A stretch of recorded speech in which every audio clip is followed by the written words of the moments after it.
Hello, and welcome to my podcast, Good Grief. My name is Dr. Christine Malone, and in this podcast, we talk about trauma, tragedy, and survival. In each episode, I will interview someone that has gone through grief in some way, and we will discuss the impact it has had on their life. By sharing these stories, we hope that others won't feel alone should they be going through similar situations. Enjoy.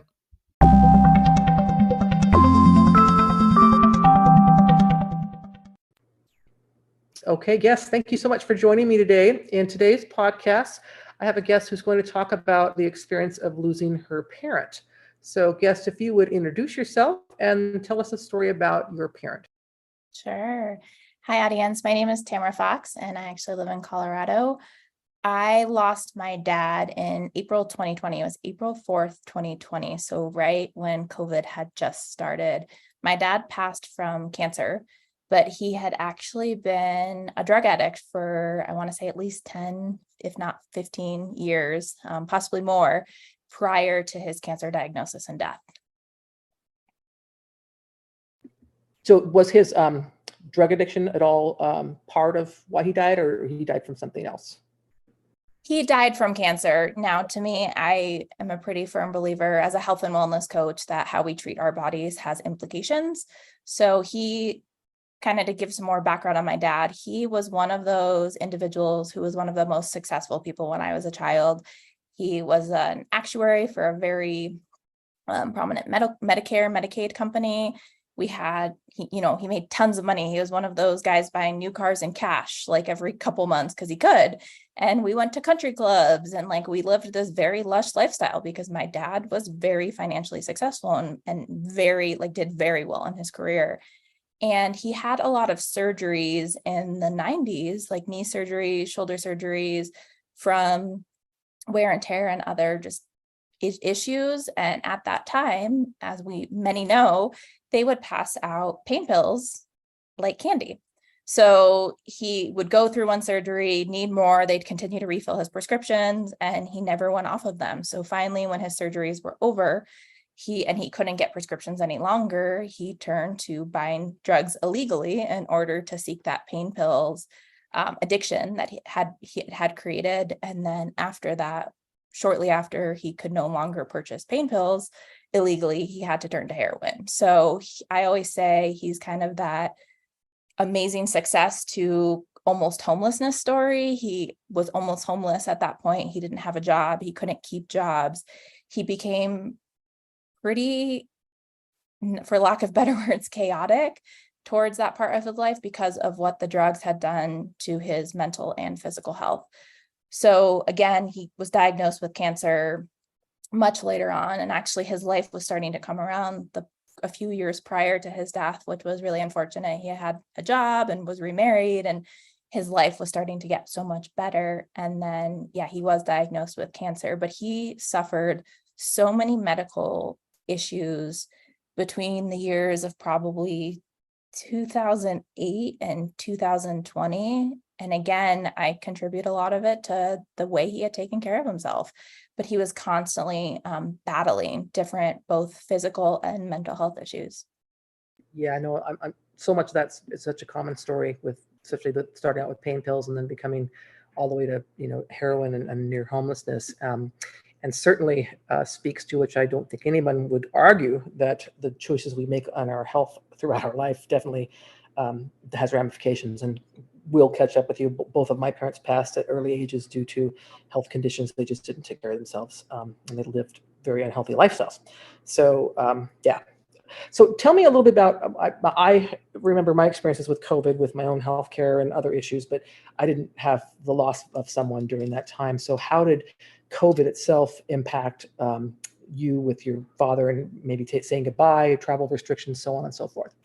Yeah, so I think COVID was one of the many complicated pieces of his death. I had a pretty roller coaster relationship with my father most of my life because the drugs made him not who he was. As I mentioned before, it really impacted his mental health. It made him verbally abusive to the point where he would send me horrific texts or leave me horrific voicemails telling me what an awful person I was and just saying awful, awful things to me. And then the next day would completely not even remember it and send me a text and be like, hey, how are you? or call me and be like, what do you got going on? So again, the drugs and his mental health made him not who he was. And so our relationship was already on its ups and downs prior to COVID and prior to his death. And at one point I actually had to like kind of put a boundary around him, because he would every week text me with a new illness or a new ailment. And I was dealing with a lot of my own personal things at the time that I didn't really have the capacity to support him. And he was remarried to a wife. So I knew he did have a support system. And I shared with him a few years prior to his death. I said, listen, I love you and I support you, but I can't be your crutch. I can't be the person you go to every single time there's one little thing wrong at the doctor's. So I ask that unless it's something like big that we need to talk about and share, that you don't share every update with me. So prior to his death, I'd say about a year or two prior, we weren't very close. Again, we hadn't really been close most of my life, but we weren't talking as much because I did put a boundary up. And when he did die, I can't remember it. It's hard to recall if I even knew he was in the hospital. No, I did. I did know he was in the hospital leading up to his death. His wife had told either one of my brothers or me that he was in the hospital with cancer. And then all of a sudden he was gone. And we didn't really know what happened. And his wife couldn't really get answers. He was living in Houston at the time. They didn't allow his wife into the hospital because it was right when COVID had started. And we didn't know much. So we don't know how, when, like, et cetera. Did he go peacefully? Was it not peacefully? So there's a lot of questions we'll never have answered. And of course, given the time that it was April 4th, 2020, there was so much we couldn't do. We couldn't have a funeral. We couldn't really gather to honor him. I think we did some Zoom things with his family just to connect. And my brothers and I got together in person so we could at least be together physically. But it was almost like, hey, your dad's gone, but sit out your home by yourself and process it. And it brought up a lot of trauma as well when he died. I had this dual processing of, I'm processing grief, but I'm also processing the trauma. I'm processing the verbal abuse and the things he had done my whole life. And it was unlike the grief of a grandparent that I experienced before, where you're just truly sad. I was sad and also processing a lot of trauma that had come back up. So it was a very interesting time to not only be alone, but to be processing something so heavy. Yeah, I completely can relate to that. So without having I want to say you had a kind of a difficult relationship with your father. So it doesn't sound like you were able to resolve that, if you will, before he passed. So, and you just mentioned kind of, working through some of the trauma and that. Do you have regrets? Do you feel like there was something you could have done that you would like to have done if you could go back in time with dad before he passed away, that would maybe have helped you with that feeling of going through the trauma when he did pass? I don't, which is interesting. I think shortly after I had to forgive him a lot. It was a therapist who told me, you have to forgive your dad for being the dad that he was. He did the best with what he knew and what he had, instead of being the dad that you wanted. And in many ways, when he died, I no longer was this little girl who was constantly waking up in the morning and hoping her dad would wake up and be the guy I always wanted him to be. Because that had happened throughout the years. He was so hot and cold. Some days he was so phenomenal and great. And then the next day he's telling me what a piece of shit I am, pardon my language. But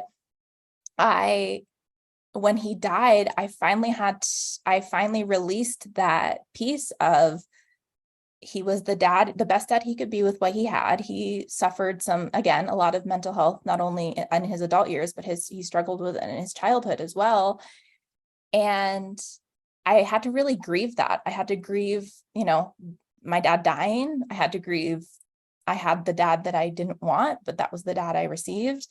And I had to also forgive him. So I did a lot of forgiveness work of, thank you for being the dad you could be and loving me in the ways you knew how, even if that wasn't what I wanted or expected. I still appreciated and forgave him for who he was. Yeah, I completely understand that too. My mother and I had a very difficult relationship, if you will.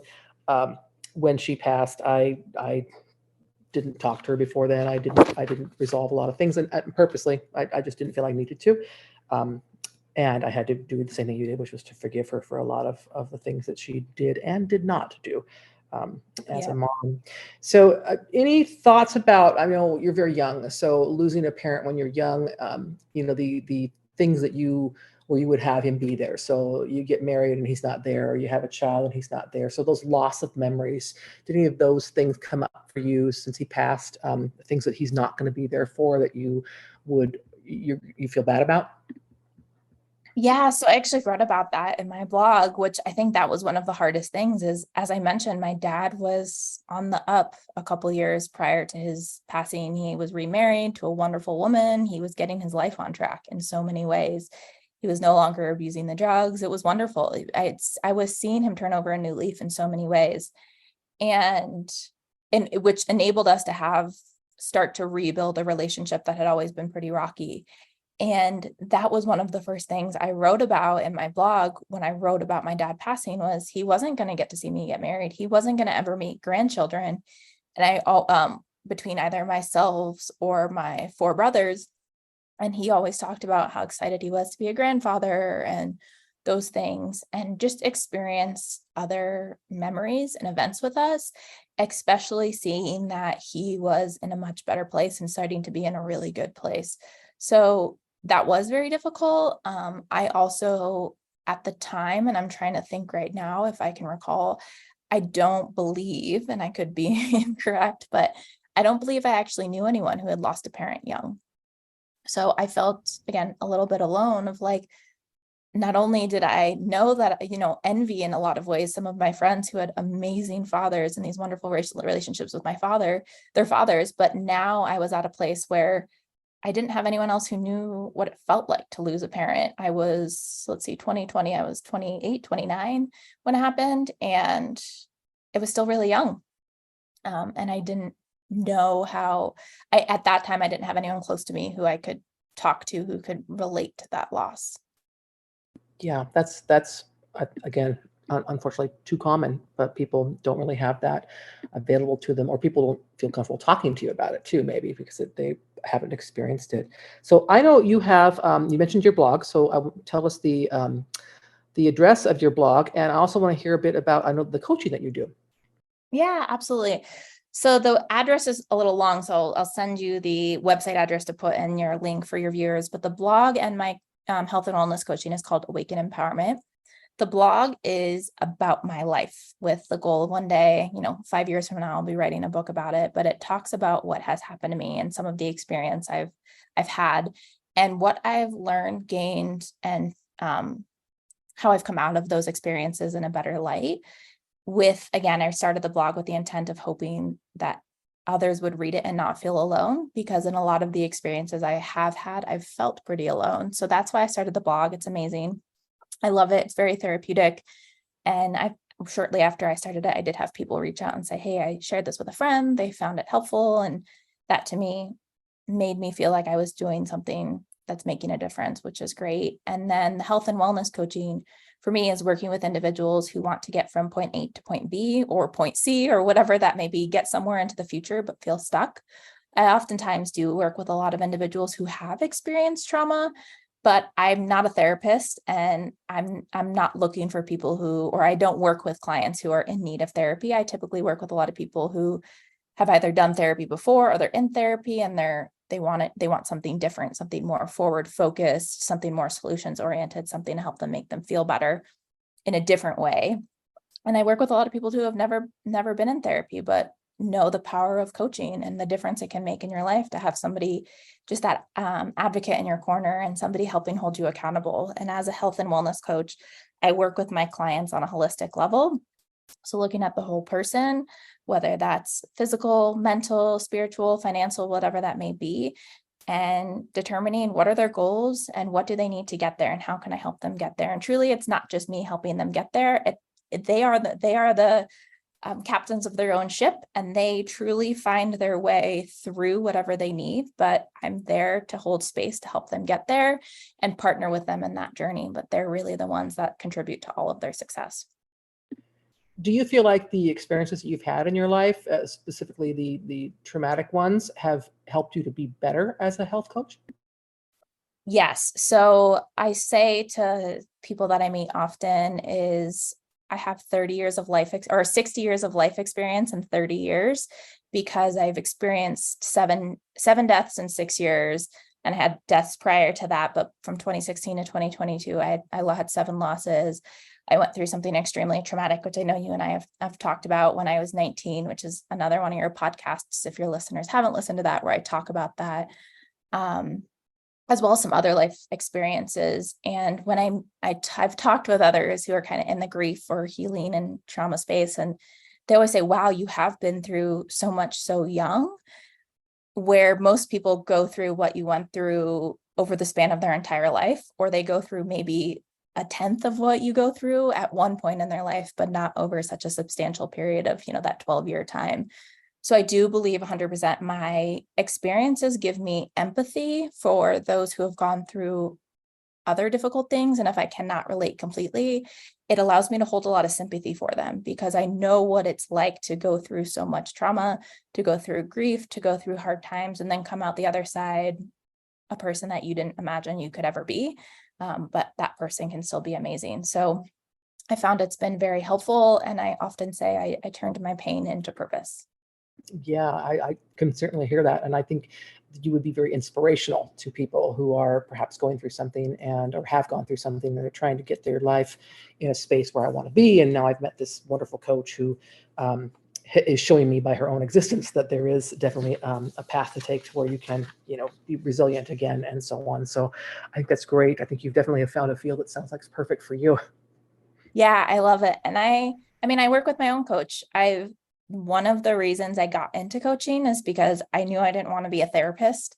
I didn't like the clinical reactions I got from therapists anytime I was seeing a therapist. They couldn't relate with me and say, I know what that feels like. I've been there. Here's something personal about me that I want to help you not feel alone. Therapists have to stick to the book. Their clients are not supposed to know much about them. They have to stick to a very clinical approach, which felt to me, when I've gone through things, it felt cold at times and it felt very disconnected. Whereas a coach can sit there with you and hold the space together. They can share personal stories. They can enable you to know I'm not alone, which is why I went the coaching route as well, because I have a background in human resources. So I've worked with people my entire career, and I got into HR because I wanted to help people, but the coaching enables me to help people on a very personal level in that one-on-one space, which we all need. Like, I'm a pretty firm believer of we all need a coach. We all need somebody helping us in our corner be the best version of ourselves we can be. So many executives have coaches, and oftentimes coaching kind of has a bad reputation that it means something's wrong with you. Whereas a lot of the most successful people in the world have coaches because it means something's right with them. Yeah, no, I agree with that for sure. I do a lot of mentoring for young careers that going into healthcare, and I get a lot out of that too from that. We're not life coaching, but career coaching, and I really appreciate. I actually think it's very fun for me, and so on. And I feel like I'm paying it forward, so that's always part of it as well. But any other things you'd like to share with us before we end this episode?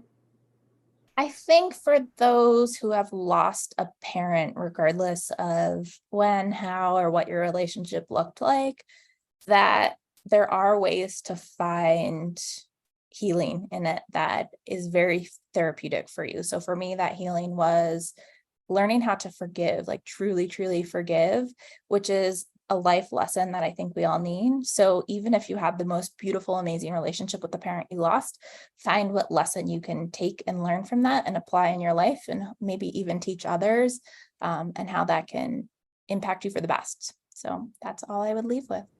Great advice. Well, thank you so much for your time today. It was wonderful to hear your story and get to know you. And as I mentioned, I find you very inspirational. Thank you. Thank you for listening to this episode of Good Grief. To hear more about my personal story, please pick up a copy of my book, The Day I Became the Spider Killer, a memoir of trauma, tragedy, and survival, available in paperback, Kindle, and Audible via Amazon, Barnes & Noble, and other online book retailers.